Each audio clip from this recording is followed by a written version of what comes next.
All right. So my name is Rebecca Thistlethwaite, and I'm the director of the Niche Meat Processor Assistance Network. We're an extension community of practice that is housed at Oregon State University. But I work with a national audience of niche meat producers and processors all over the country, not just Oregon.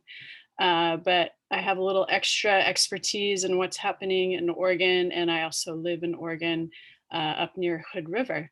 We have two guests with us today that are co-presenting. We have Rusty Rock with Oregon Department of Agriculture, and we have Teresa Yoshioka. I've never pronounced your last name before, sorry. Thank you for joining us. I'll start off by talking for about 20-25 minutes about the big picture of building a meat processing plant in Oregon. And then I will pass the baton off to Rusty to talk a little bit more specifically about what's going on in Oregon.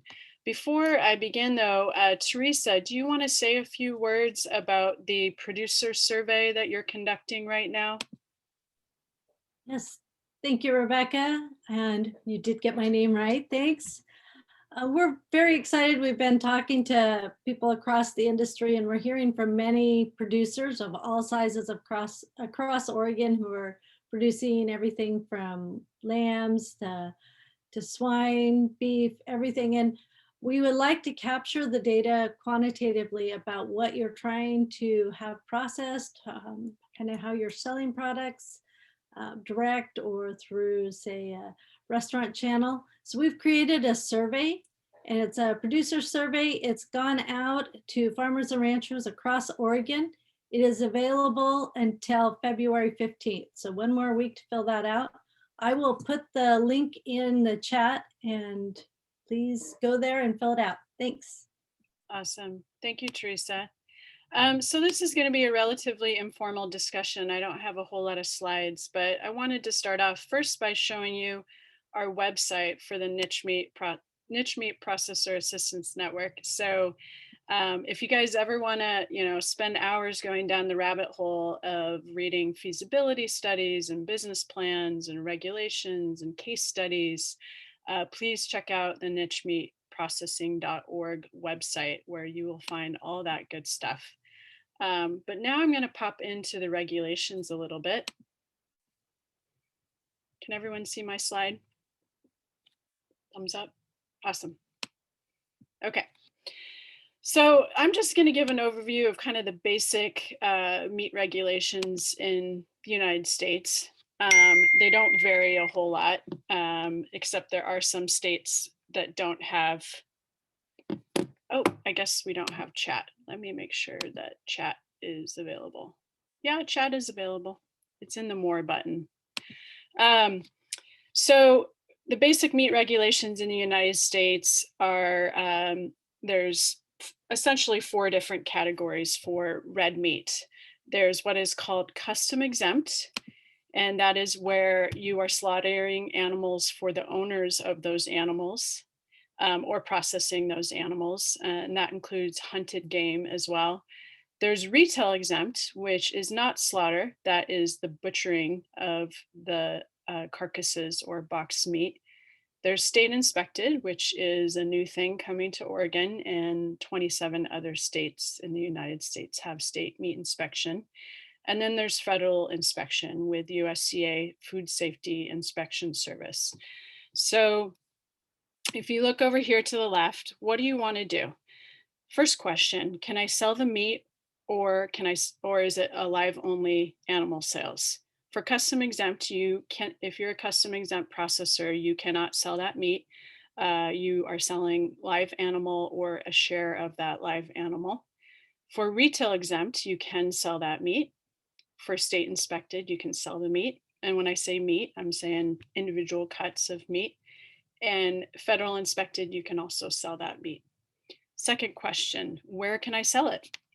Custom exempt meat, you can't sell the meat, so you can't sell it anywhere. Retail exempt, you can sell that meat direct to consumer and a limited amount of wholesaling up to $75,000 a year. State inspected, you can sell that meat anywhere in your state. And there's one caveat: if your state is part of the Cooperative Interstate Shipment Program, you can sell that meat across state lines if you are a small plant. And then federally inspected meat can be sold anywhere, including across international borders as well. Uh, Third question: can I sell across state lines? Custom exempt? Nope, because you're not selling the meat, you're selling the animal. Retail exempt: you can sell that meat across state lines if you start with a USDA stamped carcass or USDA boxed meat. State inspected: no, you can't sell it across state lines unless, as I mentioned before, it's a CIS plant. And federally inspected: yes. And then lastly, can I process for other farmers? Custom exempt: yes, you can process for other owners of those animals. Retail exempt: no. Retail exempt processing is when you're doing the processing yourself. State inspected: yes, you can process for other farmers. And federally inspected: yes, you can process for other farmers. And I'll save questions until the end. So if questions come up as you're watching this, just pop those in the chat box. All right, so the next thing that I wanted to cover, whoops, I'm gonna bring this down a little bit. Hey, Rebecca, Yeah, while we're in a little bit of a transition, Yeah. for me, it says the chat is disabled. So I don't think I can add anything to the chat in the form of questions. oh, let's see. Oh, I am so sorry. It should be working now. Perfect. Thank you. Sorry about that. You want to test it out? There we go. There's Teresa's survey. So sorry. Okay. So I wanted to cover a little bit about the economics of building a new meat processing facility. So a few years ago, NPAN put together these fact sheets based on surveying processors all over the country. And we came up with some averages of the economics. So we'll get down here, for a very small custom exempt plant, which is, let me scroll up a little bit, a very small custom exempt plant, we used a hypothetical 2,000 square foot facility that slaughters and cuts beef, pork, sheep, and goat, a limited amount of sausage making and value added processes. Raw meats are packaged in butcher paper and frozen, about 4 full-time equivalent employees. So the costs, again, this was done a few years ago, so the costs have actually gone up. But the expenses to operate one of those plants, one of those very small custom exempt plants, was a little bit over $230,000 a year, which meant that you needed to break even with about 462 beef or beef equivalent. Beef equivalent means 2 pigs, and I believe it's 4 sheep or goats is equivalent to 1 beef. You can pop in the chat box, Bob Dixon, if I got that one wrong. I see you're on here. A small inspected facility is about, again, this is sort of our hypothetical average, is a 4,000 square foot facility. It's state or USDA inspected, does some value added processing, does butcher paper or vacuum sealing, and has about 10 full-time employees. And their total expenses were a little over $500,000 a year. And their break even is a little over 1,100 beef equivalent a year. We have found now, with current day labor costs and current day expenses, that's a little bit closer now to 1,500 beef equivalent a year would be your break even number that you need to process. And then a regional facility, which there are not many of those in the US, these sort of mid-scale facilities, where you're killing closer to 50 to 100 animals a day. That's about a 15,000 square foot facility. It's all USDA inspected, has third-party audits. It has its own quality assurance department, does some further processing and portion cutting, vacuum sealing. It's got a roll stock vacuum sealer and nice vacuum sealing equipment. It has about 60 full-time equivalent employees and can actually offer health insurance and other benefits. That facility is going to cost you close to $5 million a year in operating costs, and you need close to 9,000 beef equivalent a year. It's probably closer to $10,000 or 10,000 beef equivalent now in today's economy. So I recommend printing up these fact sheets from our website. They're really, you know, basic information, but they can give you some ideas of what the economics are. And then the other fact sheet I wanted to show you, pardon me, is right here. So I know a few of you on this call today are interested in starting your own meat processing facility. And so we created this fact sheet for folks who are interested in building either a USDA or a state inspected, because they're essentially the same thing. So these are the questions that you should ask yourself before you sort of embark on that journey of developing a feasibility study and a business plan and looking for financing and all of those next steps that you need to take.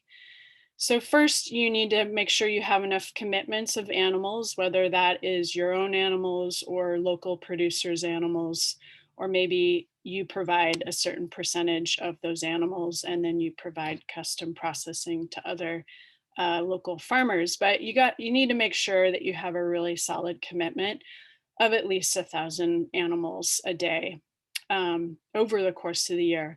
And that can't be all in October and November. It needs to be year-round animals coming into the plant to cover your overhead and keep your employees on the payroll.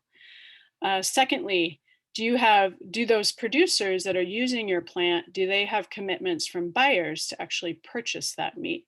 So if you have a bunch of farmers who have never sold meat before, or say they're cow-calf producers and they've never even marketed finished animals before, they probably don't have brands established and don't have markets established. So that's really critical that the farmers you're planning on processing for actually have established markets.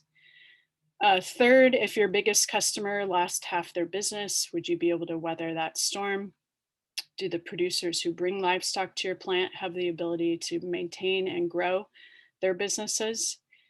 Fourth, and this is where, you know, your state and county regulators come into play. Can you actually obtain the appropriate zoning and utility connections, power, water, sewer? What are you going to do with your solid waste? That's a big question in the state. Fifth, do you have or can you hire the practical and technical expertise that you need? Six, do you have experience operating a meat processing plant, or can you actually hire someone who does? And those people are very, very hard to find. So you're probably going to have to pay quite a bit to get them into the door into your plant. Are you experienced with HACCP? Have you taken your HACCP certification course, and do you know how to write one? Do you have people in the area who actually can build the facility? Do you have the financing that can keep your cost of debt service to below 20% of your gross income? Do you have a pool of local labor to draw upon? Attracting and retaining good labor is incredibly hard these days, and you will have to pay much higher wages than other food processing industries to get them to stick around. And then do you have a plan for how your plant would expand its physical facility if needed? So I just wanted to share a couple more things about the economics of opening a new facility. According to NPAN data and talking with contractors and builders who are building processing facilities these days, it's about $350 a square foot for the building, and that doesn't include the equipment. So it's good to average around 400, or to estimate around $400 a square foot for the building and equipment. So if you're talking a 5,000 square foot building that processes 10 beef a day, you're talking about $1.75 million. And that doesn't include the cost of purchasing the land or leasing the land, whatever you're going to do with the land, nor the power, water, sewer. So you can see right there that the costs are pretty steep to get into. Before this webinar, I polled some of our processors and tried to find the least expensive plant, inspected plant that I could in the country. And I found one in Vermont that a gentleman, Walter Jeffries, he built it himself and it took him 5 years to build it. So accounting for none of his labor over 5 years, he built it for $300,000. And it's not a slaughterhouse. It only is a USDA cut and wrap facility, so has no slaughter capacity. It's about 1,500 square foot, so it's pretty tiny. So that's the cheapest that I could find. But everything else that I'm seeing is averaging much closer to $2 to $4 million these days. And then as far as mobile slaughter, which is a bit of a unicorn, people talk about it and wish that it was a viable option, but it's generally, it doesn't pencil in most locations. But for a mobile slaughter unit that is state or federally inspected and the truck to pull it, you're looking at about $300,000 to get into a mobile slaughter unit. So and that just does slaughter only. These slaughter units don't do the cut and wrap, so you still have to bring your carcasses to a cut and wrap facility or build your own cut and wrap facility. So you can see pretty quickly that the costs add up quite quickly to the point where you can understand why you have to have a decent volume of animals to cash flow a business of that scale. So I'm going to pass the baton off to Rusty now and stop sharing my screen. And we'll save lots of time for questions at the end, okay? Take it away, Rusty. Right. See if I can get the sharing going here. Yep, it looks good. Oh, okay. Sorry, if I don't put the timer on myself, like government guys will talk forever. So yeah, my name is Rusty Rock. I'm with the Oregon Department of Agriculture's Food Safety Program. I'm one of 3 program managers, and I'm the one that's been tasked with helping to stand up the state meat inspection program. We're looking, it's going to be equivalent to USDA. Our long-term goal is we want it to be a same as program so that we could, after having it stood up for a year under USDA oversight, apply to become a cooperative interstate shipper state for those individuals that want to participate in that. So that's kind of our long-term plan. We're looking at right now, our plan is to have all the regulations that we're currently working with the stakeholders to get an idea of what industry would like to see from government to support their activities. And based off of what we've seen so far, we're looking at a timeline of January 2022. And that's really contingent on everything working well. One of the wild cards is USDA. We could have everything dialed into where we think we're in good shape and submit our application to USDA and they could reject it. And that could lead to delays. But at this point, what we're shooting for is to be able to start accepting applications for firms to enter the state meat inspection program in January. So it's a ways out. Right now, we're working with USDA, asking them for assistance, training, even some early assistance. We're also working with other states. Turns out of those 27 states, they have a little bit of a consortium of administrators where they get together and share resources as far as information and situational responses. So, if Missouri sees the USDA cracking down on a specific topic, then they share that information. So the states are working cooperatively to help meet USDA's requirements. We're also working with the Department of Justice to help us write the rules. That's a fairly new process, at least from my perspective. Right now, all of our meat rules are what we call Division 28, and which is been a long-standing set of rules for us. And we're going to essentially create a new division, which is a fairly time-consuming process from a government standpoint. So we need to make sure that those rules are compliant not only with USDA's requirements, but also with state constitutionality. Minor details. So we've got our Department of Justice folks looking at that. As far as the structure of the program, which I think is what folks are more interested in, our goal is that the program, and this is what we've been talking with stakeholders, is that the program would not require any additional fees based off the activities. So a firm that's currently licensed as a slaughterhouse, or sorry, as a custom exempt slaughter facility that decided they would like to become part of the state meat inspection program and transition over, it would just be a exchange of licenses. There would not be an additional license on top of that. So from a fee perspective, there's no anticipation of added fees. And then also to mirror what the USDA does are state inspectors that would be visiting facilities to conduct the inspection activities related to whatever activity the firm was asking to have conducted under inspection. Those fees you wouldn't be paying them, just like with USDA. They would be state employees. You would need to set a schedule. We would provide employees to meet that schedule.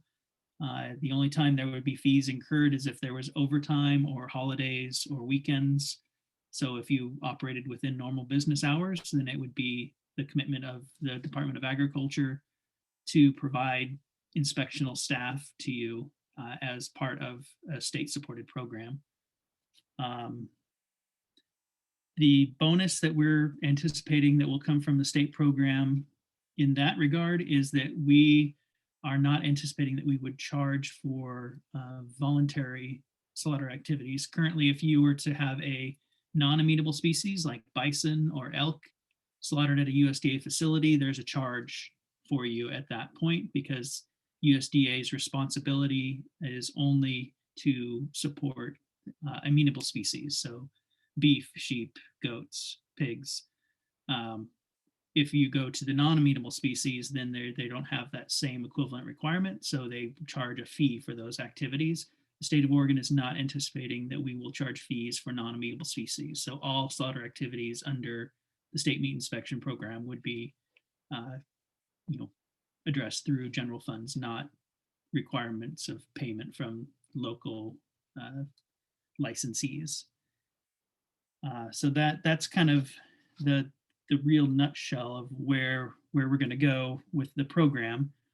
The other advantages that we're really seeing coming from the program is as we start acquiring the resources and training, our goal is that we would be very supportive of industry. The Department of Agriculture has a long-standing tradition that we are part of Oregon agriculture, so we would have a vested interest in doing everything we can to ensure the success of our operators. So, we'd be working with Oregon State University to help develop HACCP training programs and make those available to operators to, get folks up to speed.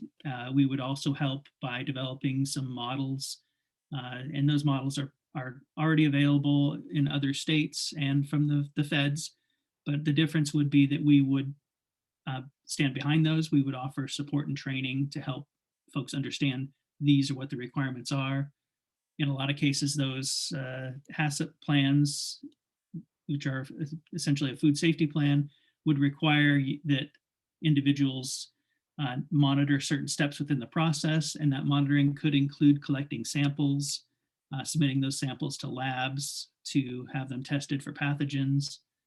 We've all seen over the years the massive recalls related to E. coli or salmonella coming from the meat industry. So those sampling programs are kind of the root of that to make sure that the products that are being produced are safe.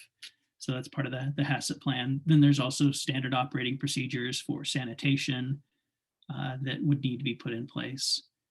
And then you also have facility requirements. So all of those requirements, as we acquire the training to do that, we would be transparent and offering that training to folks that have questions that are looking to get their facilities stood up. Let's see. Oh, the other tool that we're looking to add is currently if you're processing in the state of Oregon. So we've kind of really been focused on slaughter because right now that's the big bottleneck in the process. But the other area that we're looking to acquire knowledge and get access to regulatory tools would be in the more specialized processes. So the charcuterie, something as simple as bacon. Right now, if you're going to try to make a bacon product in the state of Oregon, you have to do it under a variance because the use of cure, we don't have any tools or access to science in our regulations. So you would have the current regulations require that you'd have to go hire a consultant or do a lot of research, develop a variance from the rules and apply to have that variance approved. And that's a long process. I've seen some people who have been trying to work on that process for up to 18 months, which is not very business friendly. And we recognize that. But unfortunately, with the lack of access to science and training for those specialized processes, we have to rely on the industry to do it themselves, which you guys are busy, and we get that. But with the new state meat inspection program, we would have that training and science available to us and be able to be more interactive in that process to help firms develop their USDA equivalent HACCP plans for those specialized process products. I guess kind of the last thing that I wanted to talk about, kind of going back to the fundamentals of the state program. There's some confusion I've run into with some folks that when a firm were to apply and be accepted into the state meat inspection program, it's not really a carte blanche acceptance. It's very similar to what you would see with a USDA program where, so say you were to have a product you were doing cut and wrap, so you would receive in halves or quarters, and or even primals, and you would break them down into the retail cuts that people are expecting. Potentially, if you were in the state meat inspection program, you could do that and enter that product into the retail market as well. But if you so you would have to go and develop a plan for that specific activity, and you would be approved to do that. And then if you decided one day, well, I've got a bacon product that I'd like to distribute as well, that bacon product would have to go through an application process, be approved, the labels developed and approved, and then it would be able to become part of the state meat inspection program. So it is very much emulating the USDA model, which is product specific. So hopefully that kind of addresses questions. If anybody has questions, that's pretty much the end of what I had to talk about. Was there anything that I missed that you wanted me to cover, Rebecca? Well, you had your next slide, right? That had some context. Yeah, I kind of did my whole talk and didn't even show the slide that was showing that. There is our website. I think that's an important one that has the current status of where the meat inspection program is. And we'll be updating that as we continue to work our way through the process. Rusty, I think, first of all, it's important to make clear, I don't know if we did, that the state meat inspection program is just for red meat only. It's not for poultry. Could you just briefly, before we go and open it up for questions, share how the state regulates exempt poultry under 20,000 birds and the 1,000 bird rule? Sure. And those exemptions were put in place a couple of years ago. So the 1,000 bird exemption, there's kind of two forms of it. And that would allow you to, as long as you had your own birds that you had raised, and there's a specific age number from, chicks to, processing. If you're processing less than 1,000 a year, you can sell them direct to the end consumer, and you're exempt from a licensing requirement in the state of Oregon, and you're exempt from USDA oversight. There's two different forms of that. One is on-farm sales, where your facility the facility requirements are more loose. And then there's the farmer's market sales, where you can take the whole birds that you've processed in the facility that meets the regulatory minimums, but isn't subject to licensing or inspection. And then there's labeling requirements that would have to happen as well. And then the 20,000 bird exemption is an exemption from USDA oversight only. If you were going to process up to 20,000 birds a year, you would still need to have a license through the Oregon Department of Agriculture, but your facility wouldn't be subject to inspection by USDA. And your processed birds, then you could process the birds of other folks as well. So it isn't just your own birds. So you could process your neighbor's birds, and then your neighbors could sell those. And then you could also sell your own birds that you had processed at farmers markets and even into wholesale distribution. So you could sell whole birds in local retail grocery stores. But like Rebecca said, that's not anything that's going to be changed under the state meat inspection program. The state meat inspection program, when it was delegated to us by the legislature, was very specifically focused on red meat. I think it called out specifically beef, sheep, and pigs, but something in that arena. Awesome. Thanks, Rusty. Yeah. Well, we wanted to have lots of times for questions because I know everyone has kind of a different situation. So folks can either unmute themselves and ask the question, using audio, or you can pop it in the chat box, whatever you'd like.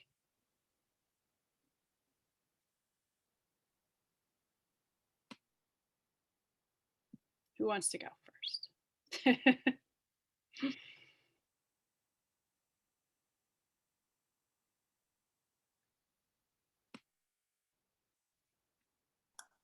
Okay, Rebecca, I'll get them started. This is Bob. Hey, quick question for Rusty. If on your bacon example, let's say we get a state inspected bacon, and then all of a sudden the sales go really well, and I'm processing in Portland, and then several places in Vancouver want to run it. That's got to then step up, unless we have the sharing program, but then that would have to step up and be a federal application as well. Has there been any discussion about, if we already have a state license, if it's equal to and everything like that, that it can move into that federal zone without a lot of mumbo jumbo? Because I know going to a federal licensing can cause some issues. And so has anybody addressed that, or has that even been on the radar yet? So I don't have a great answer for your question, Bob. That's a great question. Our intention is that when we are helping folks to become compliant with the state meat inspection program and thereby USDA requirements, we're happy to be a conduit. So even if your intention long-term, and say you're only intending to be with the state for 6 months because you're growing and you really need to target like an export market, because export is 100% USDA's domain. There is no export outside of the country that is conducted through state programs. So, and export is a strong industry, a strong market for the state of Oregon. So even with that bacon example, if you were to need to transition over, then we would be happy to help with that process. I don't have enough education right now to give you a definitive, yes, it's easy. We just, write USDA over the top of it and pass the buck. But that's our intention, is to make it be simple, and we're not going to be territorial about it. We're happy to help Oregon industry. And if outgrowing us is the goal, then I would consider that a win. Well, I agree. So thank you. But I like your backdrop better than mine. Hey, Bob, Yeah. 27 of other states with state meat inspection, and a lot of times those state plants switch over to USCA on specific products or for their whole product line. They can generally use the same HACCP plan, and then the initial application is different for the grant of inspection. But I hear it's relatively simple to just move up because it is an equal to program.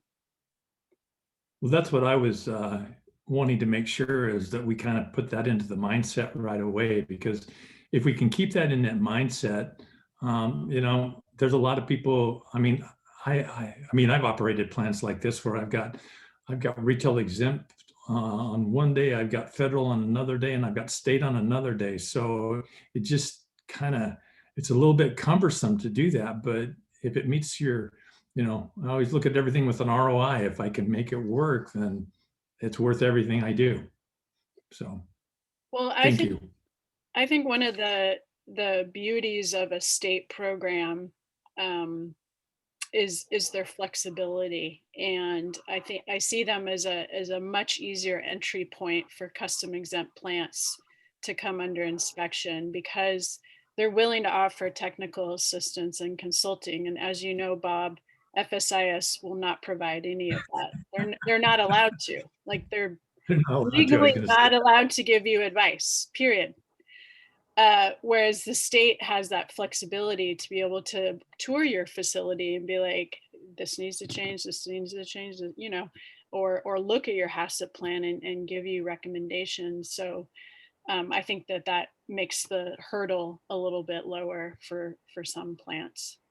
Yeah. I remember a distinct conversation with Thomas Billy, who was the director back a few years ago, who very clearly and succinctly made that clear to me. So. Yeah, and actually that triggered me to remember that the other advantage that I wanted to point out regarding Oregon's plan to go into a state meat inspection program is we already have a robust food safety program. So it's our intention that if we need to, we have our food safety staff available, and they have they won't all be trained to be fully compatible with the state meat inspection program, but they are already food safety minded and can offer, if we have to do it, we can retask them to help out with the state meat inspection program with fairly minimal training needs.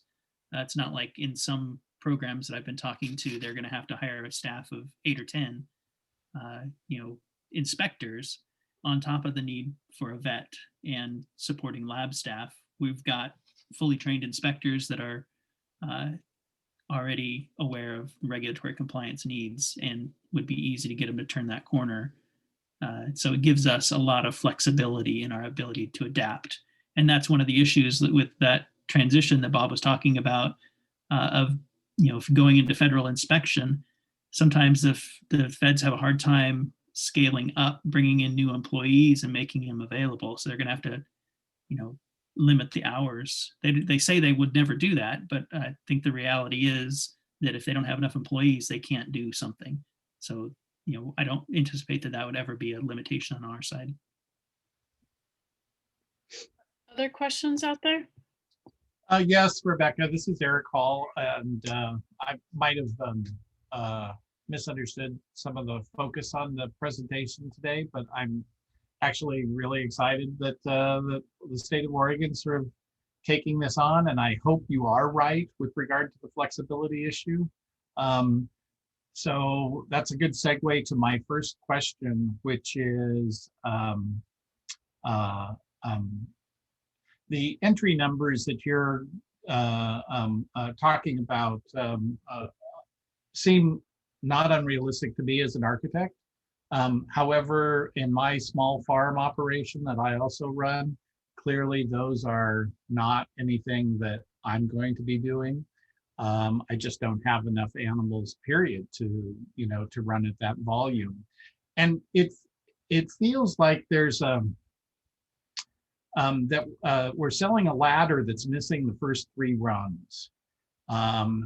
Even the questions today and the elements really talk about operations that are already in place. And I guess my question is that if I'm in the wine industry, I can go out and in my garage I can start crushing grapes and making my own wine, et cetera, and I might be able to convince my wife or my kids to come join in that effort.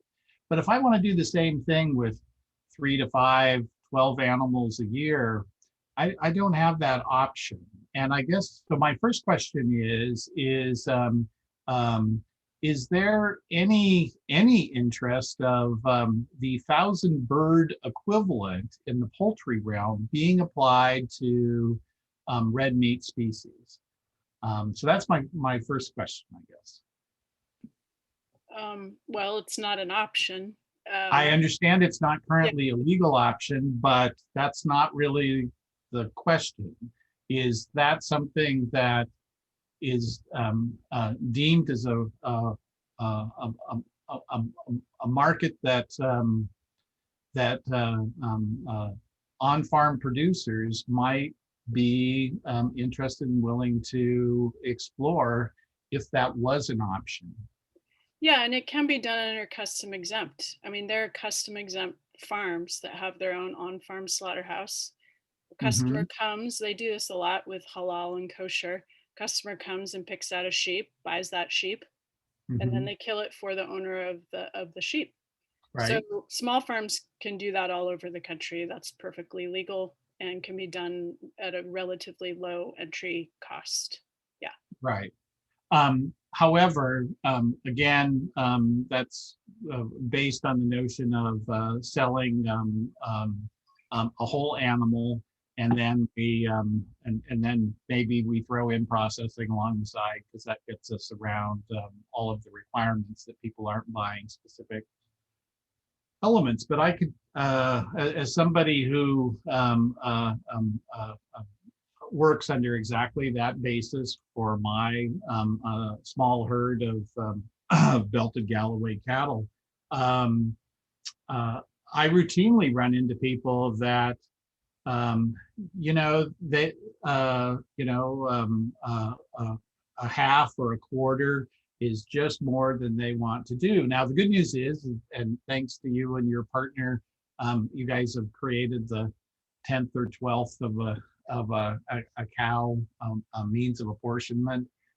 We've utilized that. A bag of beef is something that seems to be fairly viable, but the difficulty of lining up 12 purchasers prior to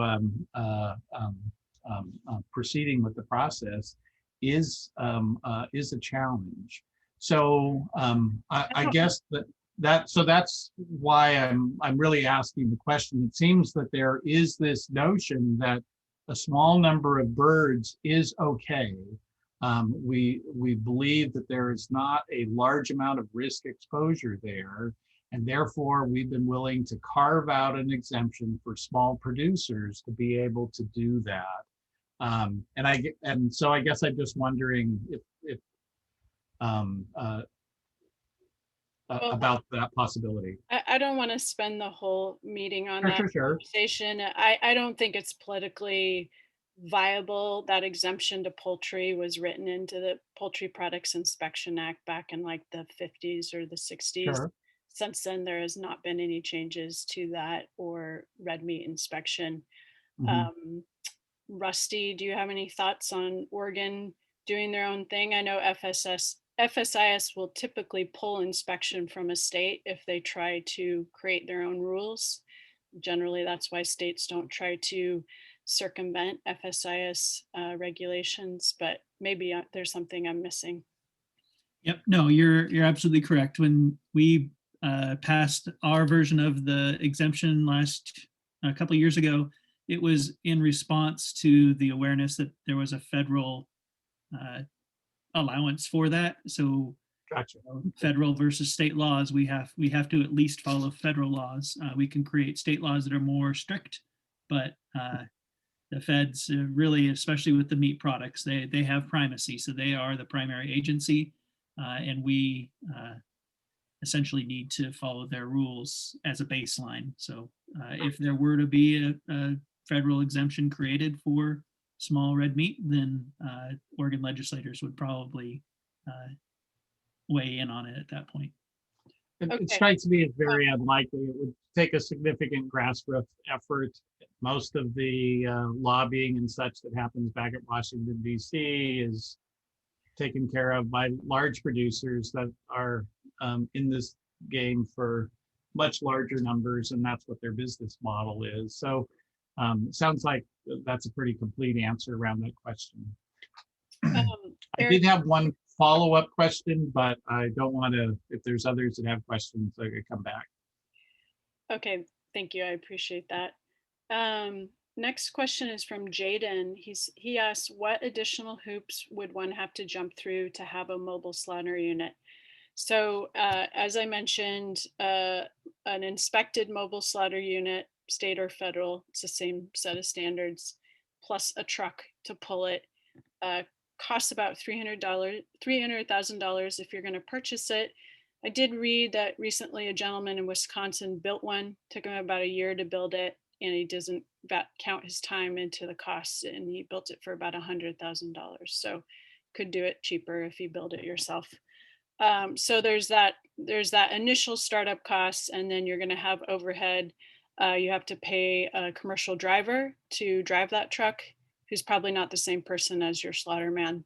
And both of those are high wage positions. Plus there's a very high insurance costs for that truck and mileage. And the third thing is most farms are not set up to receive a truck of that size. They don't have a concrete pad. They don't have water and sewer hookups. A lot of farms don't even have holding pens and squeeze chutes and a place to safely dispatch the animal. And just like a brick and mortar facility, you have to be able to kill every animal on the very first shot.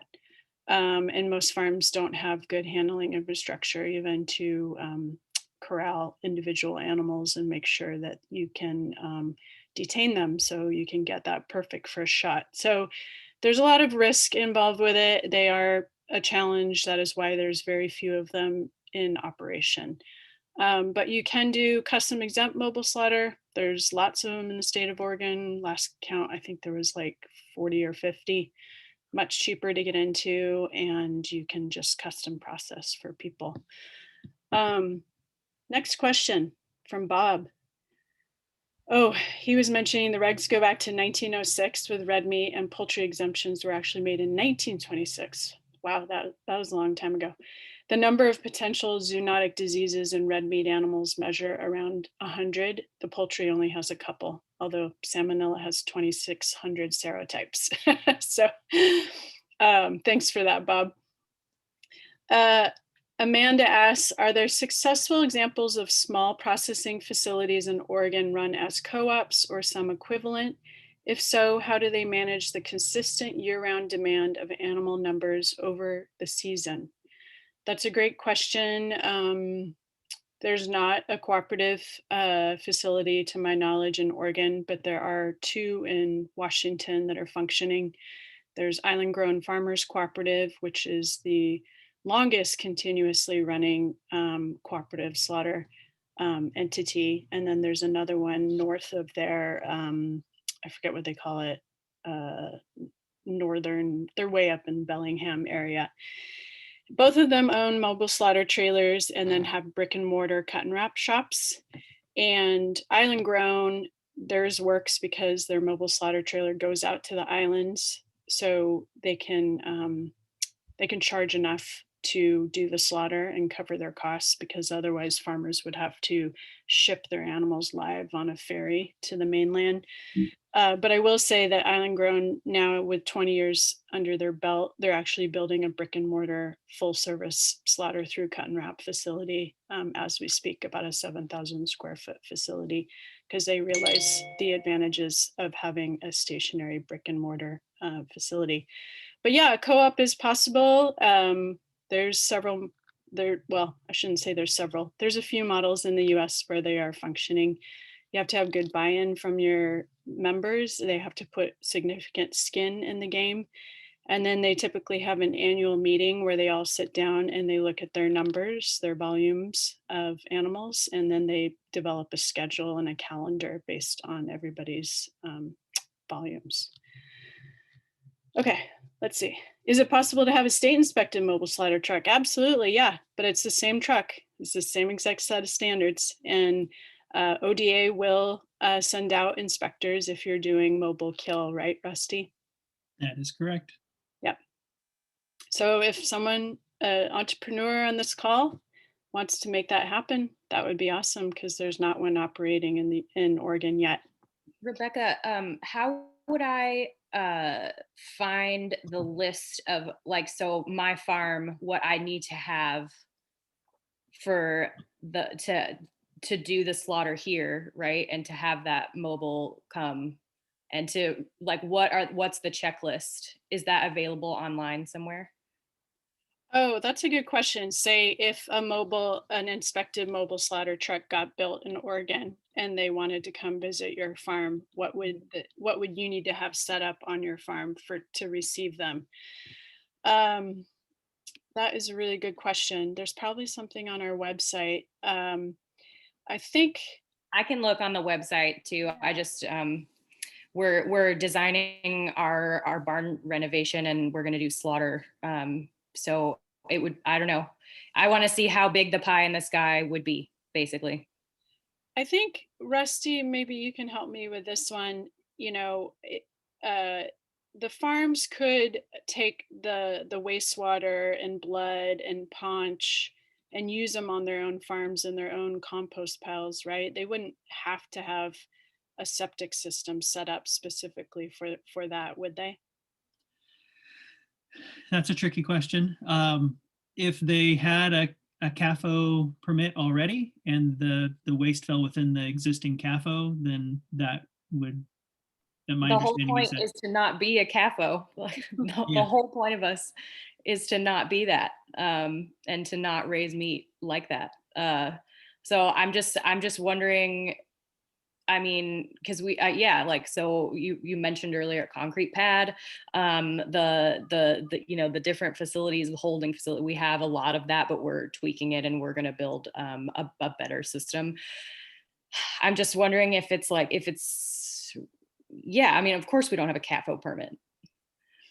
So CAFO doesn't just mean a huge number of animals in a small space. And I think that's one of the problems with that name. It actually is relating to water and keeping our water clean.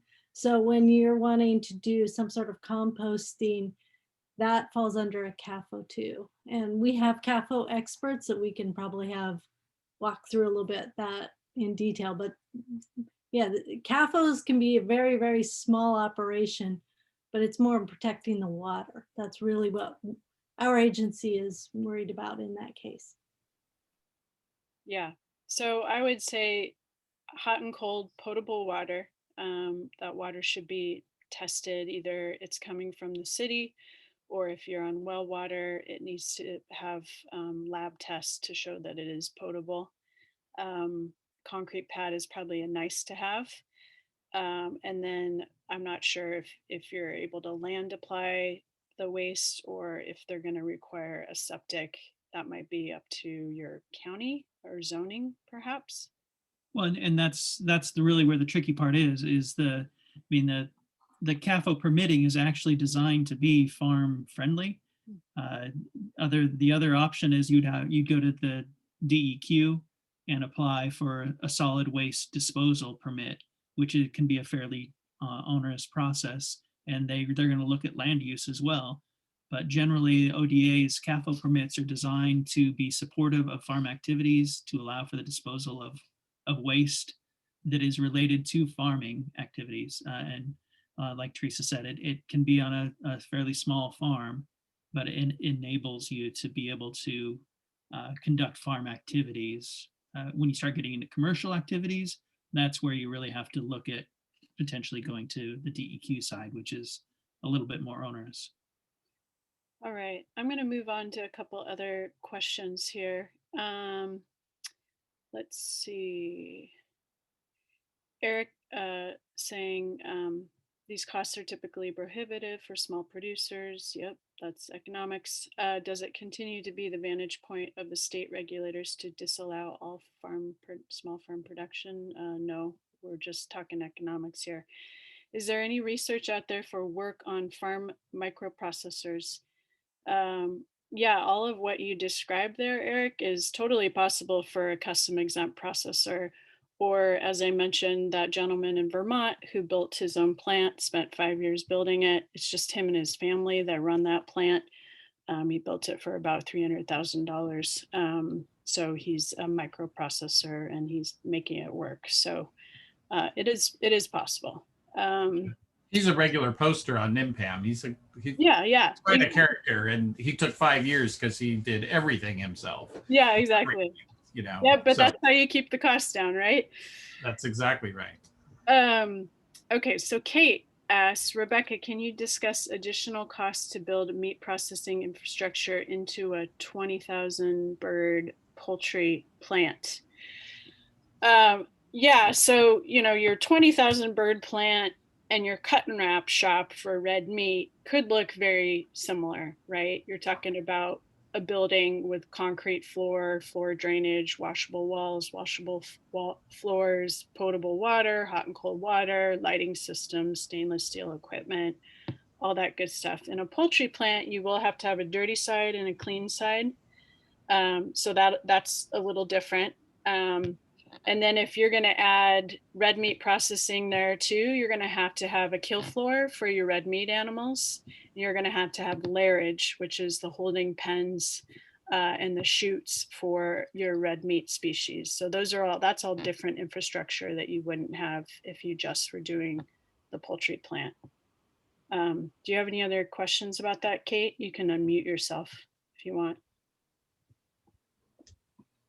I am unmuted. Thanks. Yeah, I guess, do you have any sort of a ballpark figure for what that additional infrastructure might cost? I know that your opinion is that you counsel against just processing animals seasonally a couple of months out of the year, but for us, we are going to build a 200,000 bird poultry processing plant, and our processing season for the birds for other farmers as well as our own birds would stop in the fall. And so adding some capacity to process our own pork and lambs on site would give us more value from that structure. And it would also allow us to, we'd probably only be hiring like 2 people to work part-time, much like the Walter Jeffries model. We'd be doing most of this work ourselves. And we are working at a smaller scale. So for us, it would let us retain our part-time employees for another 2 months out of the year. And again, give us more out of that investment that we're putting in the poultry space. So do you have any sort of a rough guesstimate of what the additional cost would be from your vantage point to put in slaughter infrastructure specifically for meat? Well, the reason I counsel against seasonal is you have to cover your costs of your building and your overhead, right? And that's very hard to do in 2 or 3 months out of the year. So, but the overlap between red meat slaughter and poultry, it's not a very good overlap. That's not really using the same space because you have to have the kill floor, you have to have the lairage and the holding pens. I actually think a better option for you is to do retail exempt butchery out of your commercial kitchen space that you create for your poultry, your clean side for your poultry, which is just a processing room. I think your better bet is get those animals slaughtered somewhere else, USDA, bring those carcasses back and do retail exempt butchery out of that space rather than create a whole new slaughter space for red meat species.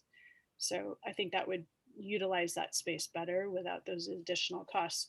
Those additional costs will be the same that I've mentioned before. $350 per square foot is the average. So I think we're at the top of the hour, and I think we got through most of the questions. So thank you for this conversation. I think it's been really illuminating. And if there are additional questions, feel free to reach out to me or Rusty. Will you take questions after this by email? Oh yeah, absolutely. I will throw that into the chat right now. Okay. If I can type that fast. Yeah, I'm doing mine too. All right. I have to go because I have another consulting call I have to be on, but thank you all so much. Have a great day.